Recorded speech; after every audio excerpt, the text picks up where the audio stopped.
Foi em 1986 que eu solicitei junto ao INAB uma bolsa de estudo para ir fazer o meu doutoramento. E tinha indicado a França ou a Bélgica como escolha. Mas a resposta que me foi dada é que, como estudei num país capitalista, deveria fazer o doutoramento num país socialista. Mandaram o meu processo na União Soviética, mas a resposta foi negativa por razões de idade, já tinha mais de 35, depois também não dominava a língua russa. Depois mandaram o meu dossiê para a RDA e a resposta foi a mesma. Então, esperei e no início de mil, no início de 2000, de 1900, aliás, quando esteve aqui em Luanda o primeiro-ministro congolês Edouard Pungi, e eu que estava a acompanhar ele para traduções com as entidades do país. Então, numa noite, o Sr. Presidente Eduardo Santos foi visitar na Cidade Alta, onde eu também estava a dormir na mesma casa com o primeiro-ministro congolês. Na conversa, ele perguntou-me por que não tinha ido para fazer o meu doutoramento. E eu dei explicações, e assim que ele disse para eu passar na sede do partido, contactarmos o diretor do quadro, Buriti da Silva. Passei ali, depois o próprio presidente autorizou-me ir fazer o meu doutoramento em qualquer país do mundo. É assim que escrevi para a Universidade René Descartes, de Paris, e a Universidade Federal do Rio de Janeiro. Respondeu primeiramente à Universidade Federal do Rio de Janeiro, e assim que fui estudar no Brasil. Quando cheguei no Brasil, então as comunidades afro-brasileiras, principalmente o Instituto Palmar de Direitos Humanos, tomou conhecimento da minha presença, que é um professor, um Celestino Neto, que veio fazer o seu doutoramento na Universidade Federal. É assim que pedia-me para eu poder realizar uma conferência, uma palestra no centro da cidade do Rio de Janeiro, que tinha como título África pré-colonial, África colonial e África pós-colonial. Aceitei esse desafio, foi dar essa palestra, a sala estava super lotada, e quando eu expliquei como era o continente africano antes da colonização e o que aconteceu durante a colonização e depois das independências, muitos participantes começaram a lagrimar, a chorar. E eu queria saber o porquê. E eles disseram que não, nós nunca tivemos informações desse gênero, principalmente no período pré-colonial, que a África existia reinos, impérios, havia uma organização política bem estruturada. Então, essa palestra, praticamente a informação espalhou-se no Brasil. É assim que foi solicitado também para dar a mesma palestra em São Paulo e em Minas Gerais. Bom, e a partir daquele momento comecei a ganhar fama no Brasil. Então, continuei os meus estudos de doutoramento na Universidade Federal do Rio de Janeiro e, como havia naquela altura muitos africanos no Brasil e que nós constatamos que os brasileiros não conheciam a África, pensavam que a África é um país, enquanto que é um continente. Então, os africanos, nós decidimos criarmos uma associação que nós denominamos União dos Povos Africanos no Brasil, UPAB. E na primeira assembleia realizada, fui eleito como presidente. É assim que foi pela primeira vez no Rio de Janeiro, nós organizamos a festa, digamos, o aniversário do Dia da UA. E a vida estudantil continuou. E o que aconteceu? Depois de nós registrarmos essa associação, Então, o seu cônsul de Angola no Rio de Janeiro, Ismael Diogo da Silva, fez uma informação à presidência do nosso país, dizendo que o Zassala vem criar a UPA no Brasil. O presidente José Eduardo Santos mandou elementos para ir investigar e constataram que a informação não era verdadeira. A minha vida estudantil continuou e, a um momento, depois de ter concluído o mestrado, já estava a fazer o doutoramento. Quando estava a faltar apenas 1 ano e alguns meses para concluir o doutoramento, tivemos dificuldade em termos da bolsa de estudo INAB. Então, eu, em casa onde eu estava, comecei a ser ameaçado pelo proprietário porque não conseguia mais pagar a renda. Assim foi justamente até com o diretor, o decano da faculdade, coloquei-lhe a situação que eu estava, já não poderia continuar os estudos por causa da falta de meios financeiros e que queria trancar a matrícula de acordo com a orientação do nosso cônsul no Rio de Janeiro. Mas o reitor disse, espera aí, você é o primeiro professor angolano que vai fazer o doutoramento, está a faltar pouco, agora deve interromper os estudos, diz que eu vou levar o teu assunto no Itamaraty, no Brasil, em Brasília. Ele levou o assunto em Itamaraty e Itamaraty decidiu me conceder a bolsa do CNPq para eu poder continuar meu estudo até terminar. Então, quando o senhor cônsul no Rio de Janeiro tomou conhecimento que estava a continuar a estudar e que conseguiu uma bolsa de estudo, nem queria saber qual a origem dessa bolsa. Fez novamente uma informação ao Sr. Presidente da República, Eduardo Santos, dizendo que o Zassala aqui ganhou uma bolsa da UNITA. E, depois dessa informação, o presidente Eduardo Santos mandou 2 elementos para ir averiguar a situação. Quando lá chegaram, constataram que não se trata nada de uma bolsa da UNITA, mas uma bolsa do governo brasileiro. Isso continuou. Então, quando chegou o momento da conclusão da minha tese, o governo brasileiro, para homenagear o primeiro estudante de doutoramento angolano no Brasil, ele convidou todos os embaixadores africanos no Dia da Defesa e uma delegação do governo brasileiro veio de Itamaraty. Quando chegaram no campus universitário, a delegação que veio de Itamaraty quis saber se já tinha chegado o embaixador de Angola naquele encontro. Quando lhe deram a informação que mandaram uma secretária e o embaixador não estava presente, então ele quis abandonar a sessão da defesa, porque disse que esse foi preparado como uma festa entre o Brasil e Angola. Agora, se o embaixador não veio, eu também vou regressar para o Itamaraty. Mas o embaixador da Nigéria perguntou quem é o decano dos embaixadores africanos no Brasil, e disse que Sua Excelência. Então ele disse, então, a partir deste momento a festa é entre África e o Brasil, por isso pode ficar. Assim que quando eu defini a minha tese, estavam lá os embaixadores africanos e depois a interpretação do Itamaraty. É assim que começou até com o hino do Brasil, depois o hino da Angola. E depois da defesa, eles organizaram uma festa no centro do Rio de Janeiro.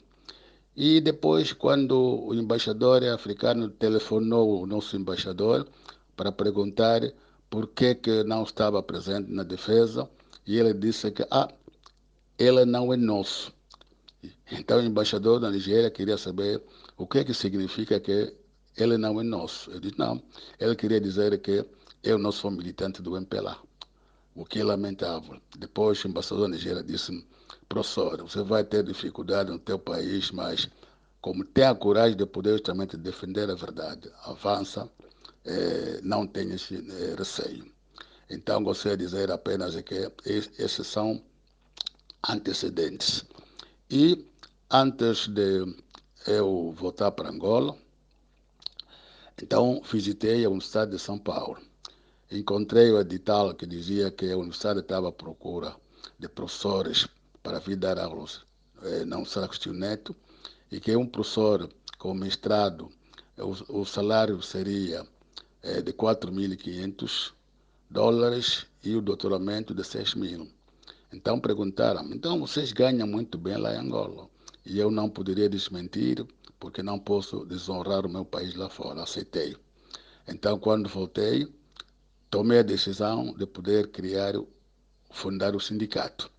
Porque naquela altura o professor titular tinha um salário equivalente a $50, enquanto os professores expatriados o salário variava de 3.500 a 4.500.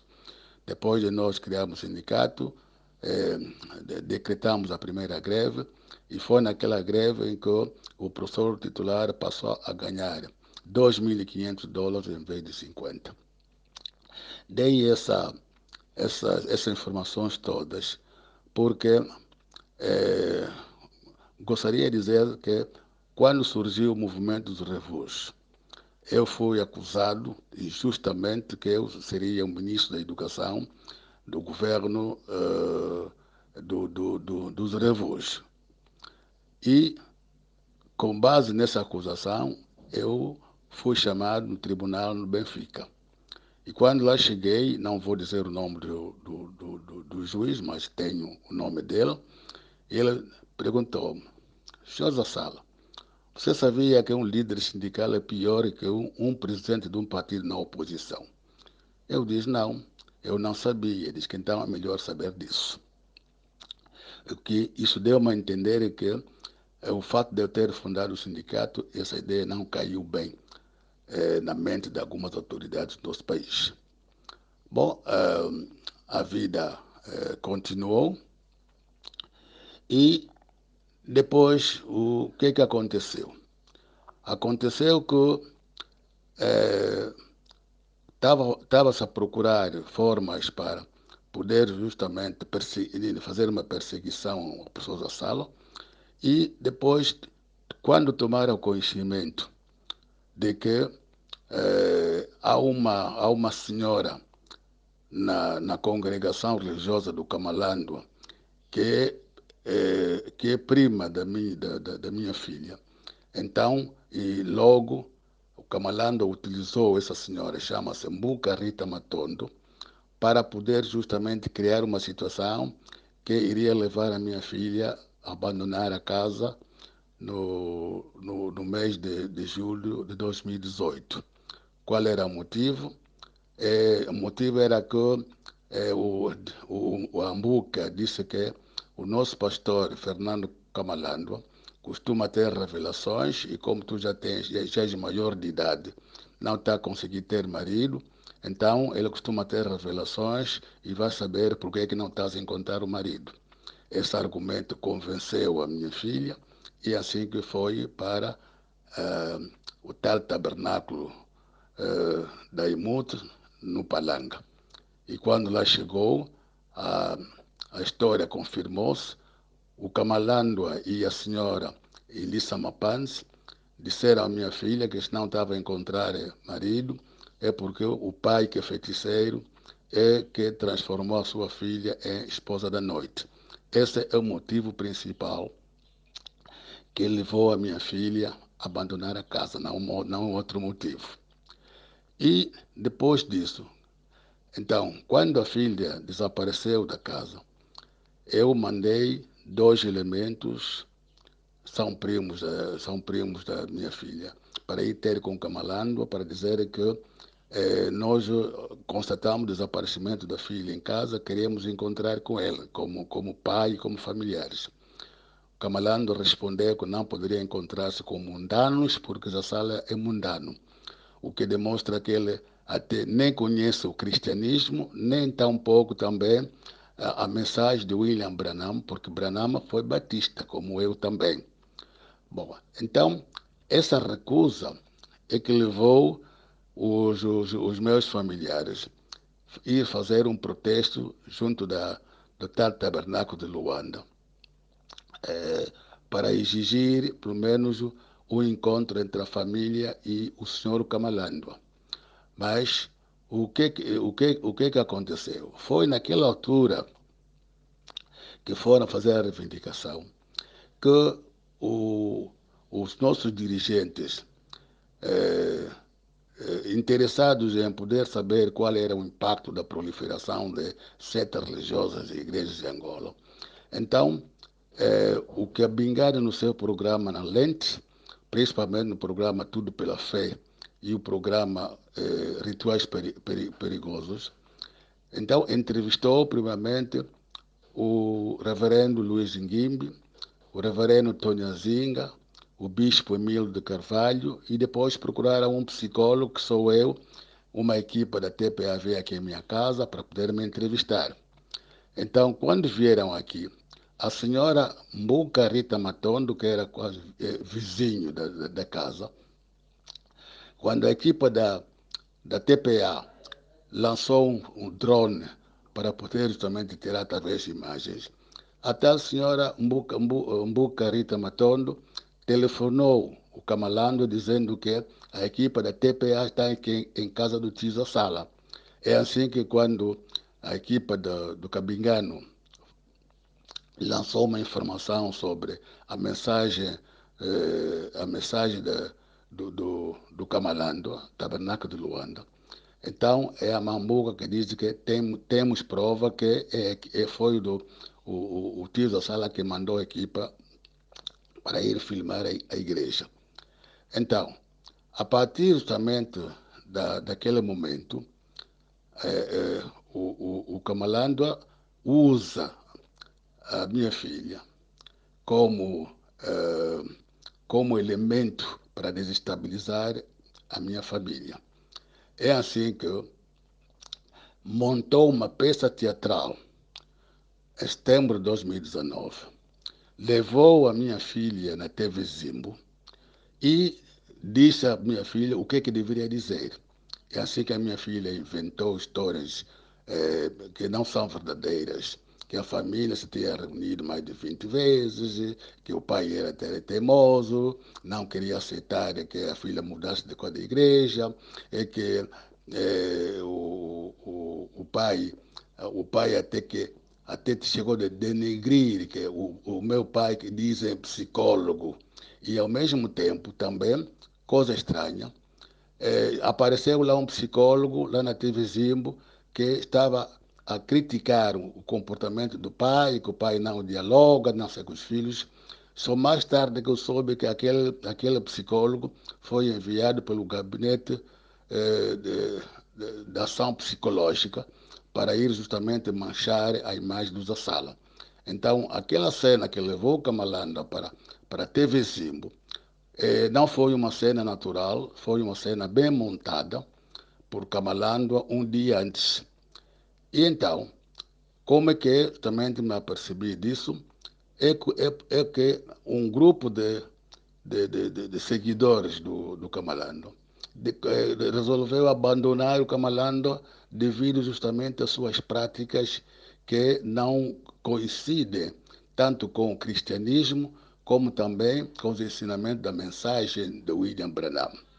Então, é assim que esse grupo decidiu ir até Zimbo para poder justamente esclarecer a situação, dizendo que aquela peça que mostraram, que lançaram e que praticamente foi quase uma peça de calúnia e difamação contra mim, foi montada um dia antes pelo Camalando lá no tabernáculo de Luanda. Então eles desmentiram aquela peça, que não era uma peça autêntica, foi uma peça montada por Camalando. Mas o que justamente a TV Zimbo disse? Não, nós queremos primeiro ter informações sobre as acusações que se vieram fazer, a denúncia. É assim que a TV Zimbo ouviu as moças que o Camalando abusou, ouviu o senhor do samba que a Malanda queria justamente, mandou assassinar, ouviu algumas figuras que foram burlados por Camalando, que eles compraram vetor nos Estados Unidos, etc., entre outras coisas. E se aquela peça até Vizimo tivesse lançado no ar, então a imagem seria diferente, porque hoje em dia a imagem que circula, não só em Angola, mas em todos os países onde as redes sociais atingem, que o Zassala não aceitou a sua filha mudar de igreja, de batista para mensagem, enquanto que a própria filha, quando estava justamente a falar, diz que o mano dele também não está na igreja do pai, que é contraditório. Então, essa história que até neste momento continua, em que o Kamalandwa praticamente instrumentalizou a mente da minha filha. O Camalando, neste momento, praticamente guarda num esconderijo a minha filha, que nenhum membro da família conhece o esconderijo onde a filha está. É uma história que não é recente, porque já tivemos o primeiro encontro com o Camalando no SIC provincial, e onde o magistrado tinha orientado o Camalando para facilitar, não, como a filha adulta não se pode obrigar a abandonar a sua escolha, mas vive ainda com os pais, para o pastor Camalando facilitar justamente a reconciliação entre a filha, o pai e a família. Mas Camalando não cumpriu esse compromisso.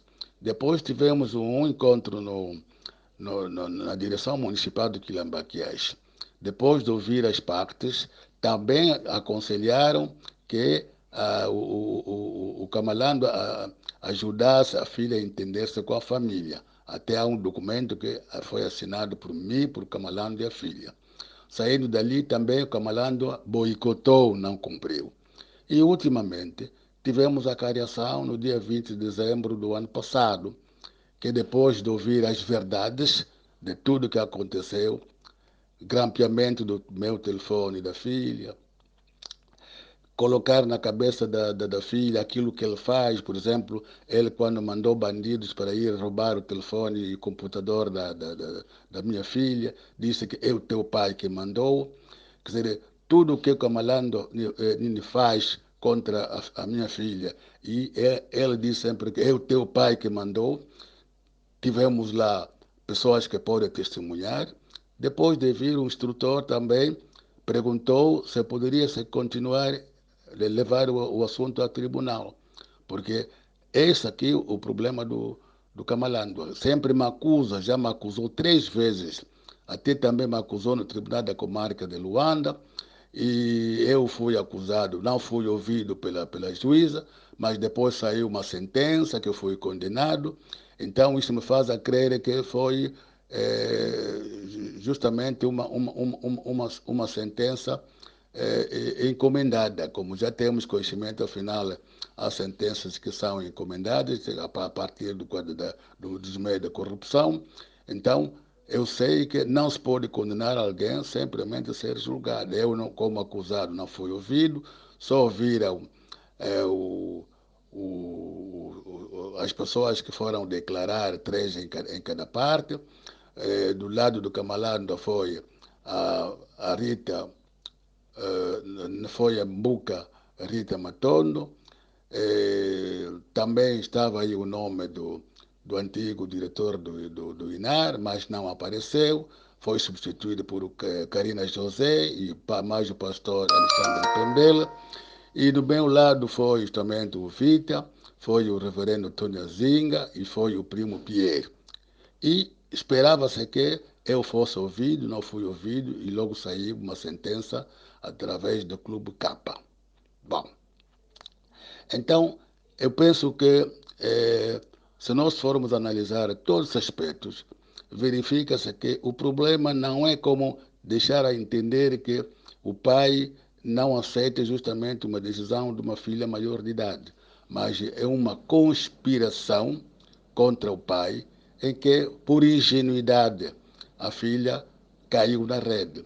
Porque, se não fosse assim, mesmo quando os familiares foram também protestar o fato do camarada não receber a família, quando os membros da família começaram a ser atacados por elementos do Camalando, foram para a 30ª esquadra, e o Camalando seguiu com o grupo. Quando lá chegaram, deram a palavra à filha para falar à comandante, e a minha filha disse: essas pessoas que vieram aí não são familiares, são militantes da FENELA, partido do meu pai.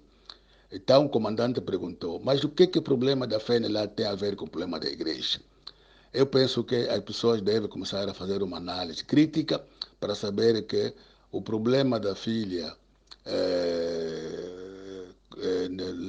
que está neste momento sob o cativeiro do Camalando desde o mês de julho, que não tem encontro com nenhum membro da família, não tem nada a ver com o problema da fé, não tem nada a ver com o problema de mudança da igreja, mas o Camalando está a servir de pessoa que estão justamente a perseguir o pai e a filha não se apercebeu dessa manobra, dessa perseguição. É assim que eu não sei qual é o pai consciente dos seus deveres que, ao constatar o desaparecimento da filha em casa, fica sossegado, não procura. Qual é justamente o pai que vai ficar sossegado quando um dito pastor sequestra uma filha alheia, sequestrou a filha no mês de julho e as únicas pessoas que conhecem o sítio onde está a viver a filha é o senhor Camalando e a senhora Mbucarita Matondo.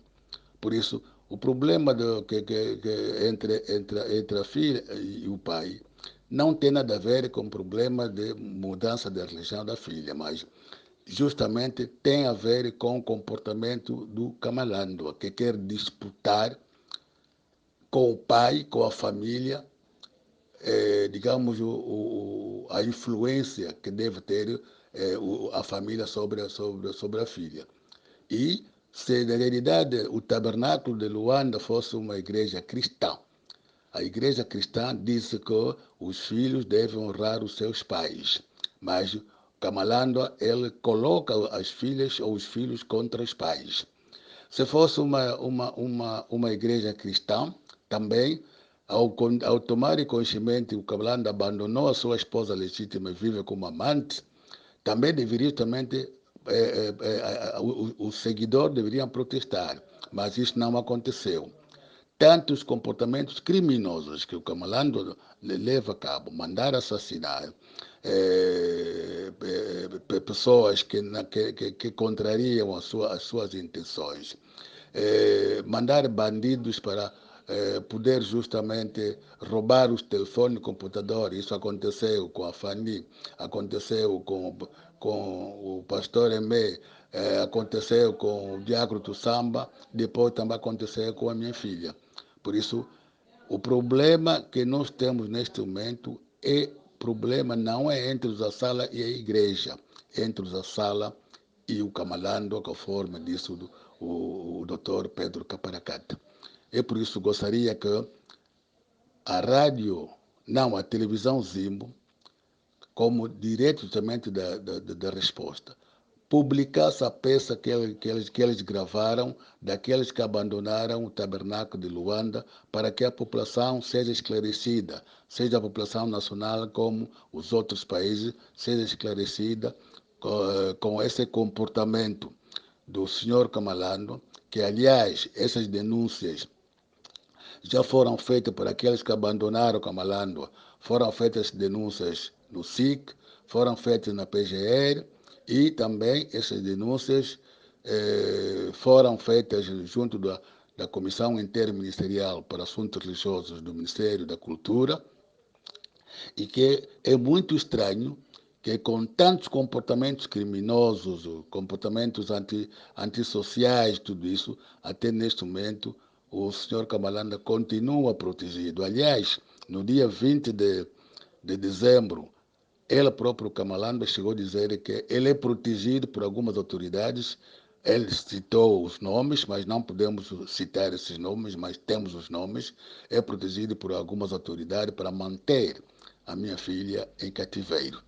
Então, essas são informações que tinha a dar para a pessoa não começar a continuar a ter uma visão distorcida sobre o que acontece entre eu e a filha. Neste momento, repito, não há nenhum pai que goza